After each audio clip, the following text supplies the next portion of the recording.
رسول کریم نے ارشاد فرمایا، جو میں دیکھتا ہوں وہ تم نہیں دیکھتے، اور جو میں سنتا ہوں وہ تم نہیں سنتے۔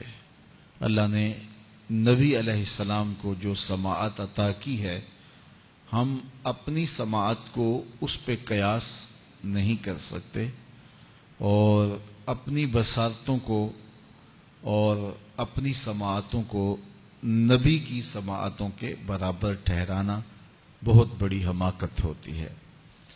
اللہ نے نبیوں کو فراواں شانیں عطا کی ہیں اور وہ ان کا مقسوم ہے۔ تو میرے حضور نے فرمایا، جو میں دیکھتا ہوں وہ تم نہیں دیکھتے، جو میں سنتا ہوں وہ تم نہیں سنتے۔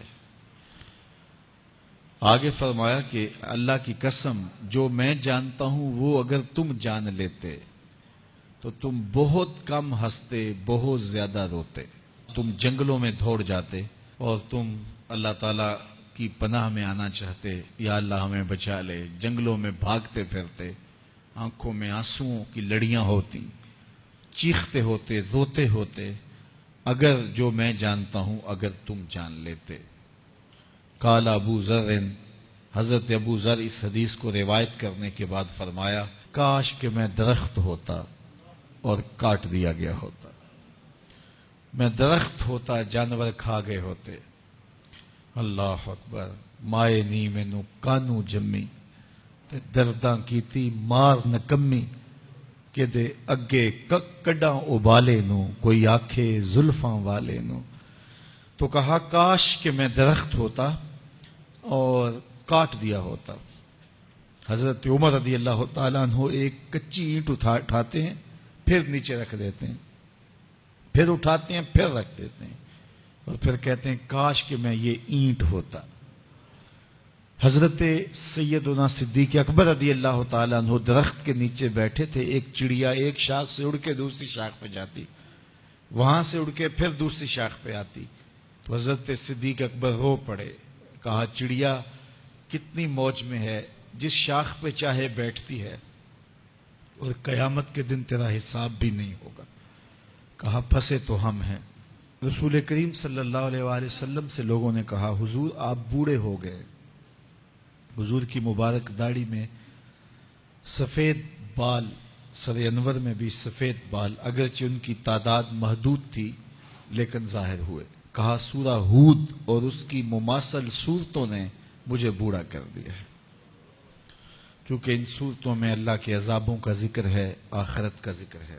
یہ وہ بابرکت وجود ہیں، وہ بابرکت ذات ہیں کہ جن کے دامن پہ گناہ کا ایک دھبا بھی نہیں ہے۔ اور میں اور آپ اپنے آپ کو دیکھیں تو ہم کہاں کھڑے ہیں۔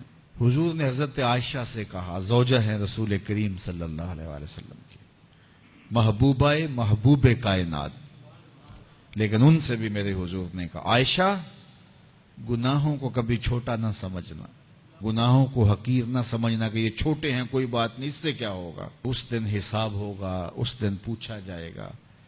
تو اپنی زندگی کو مرتب اور منظم کر کے رکھو۔ ہم بہت سارے گناہ دائیں بائیں دیکھ کے کرتے ہیں۔ جب ہم معاشرے میں برائی پھیلی ہوئی دیکھتے ہیں تو ہم کہتے ہیں کہ دیکھو نا یہ سارے کر رہے ہیں تو میں ہی بہت متقی آ گیا ہوں جی۔ دائیں بائیں دیکھ کے گناہ کرتے ہیں، پھر ہم کہتے ہیں فلاں بخشا گیا تو ہم بھی بخشے جائیں گے۔ اچھا اگر وہ نہ بخشا گیا تو پھر جہنم میں جانا قبول ہے؟